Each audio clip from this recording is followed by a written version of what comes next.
Welcome back to the channel. The next thing that we're going to be doing is a coolant change on this 2016 Kawasaki Z800.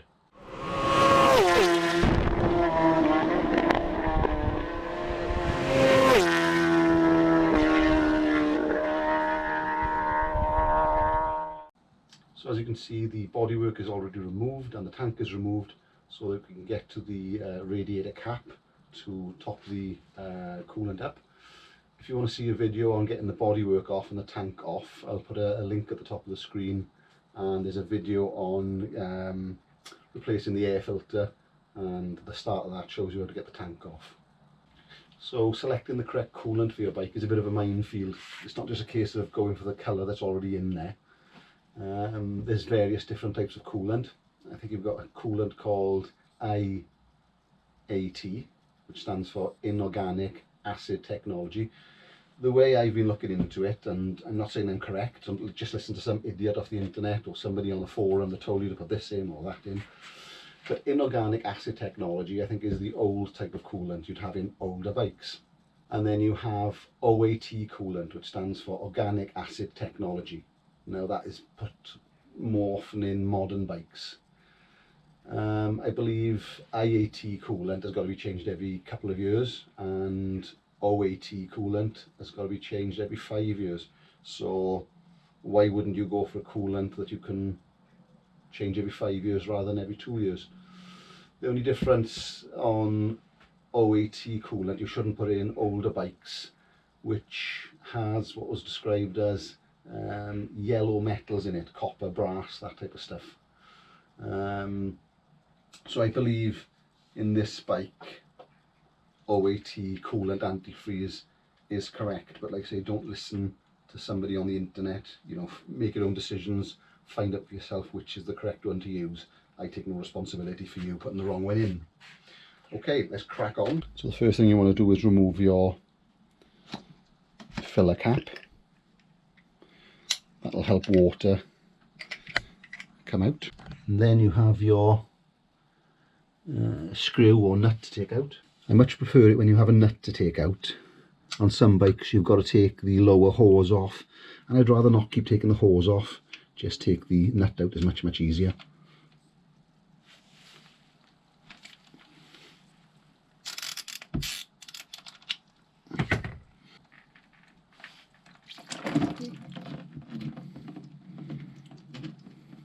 Okay, so also on the cylinder block you have another nut, kind of like another drain point, which you should unscrew.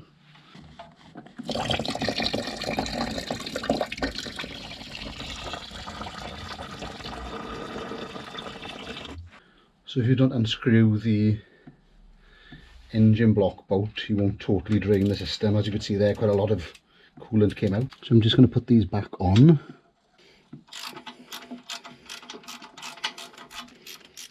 Okay, so the bike doesn't really need a coolant flush. It's quite a low mileage bike. The coolant is in good condition, but the only thing you shouldn't do apparently is mix IAT coolant with OAT coolant. So I'm just going to put some standard water in there. Now it doesn't have to be deionized water because it's not staying in there anyway. I'm trying to pour it in very slowly because I don't really want any airlocks, even though it's not staying in there.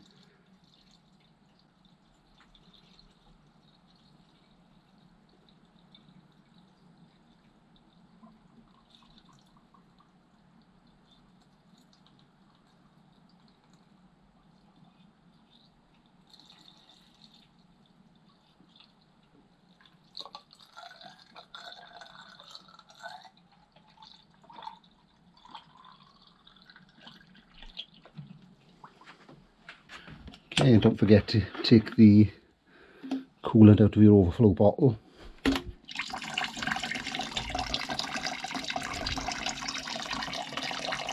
Okay, so now we're just going to drain that water out.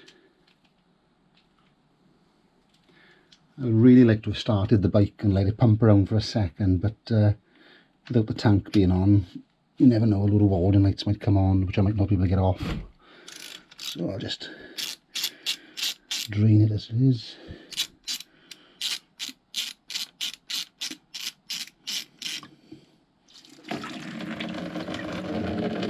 Okay, and again getting this engine casing drain bolt out.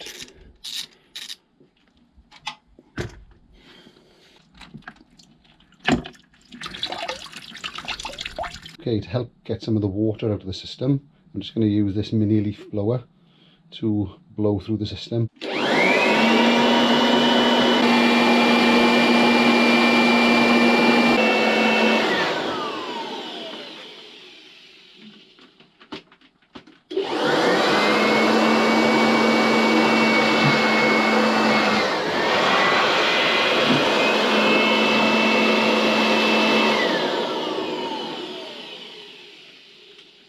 Okay, so I was quite surprised by the amount of water that actually came out of there.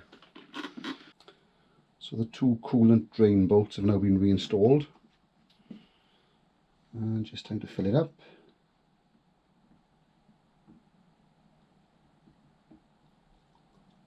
Always try to fill it up slowly, as to avoid any airlocks.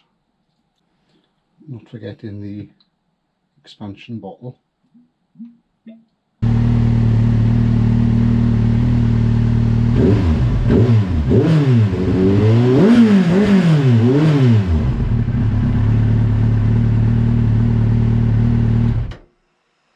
Okay, all seems to be good. The fan came on and went off. If you like that video, please subscribe and press the like button.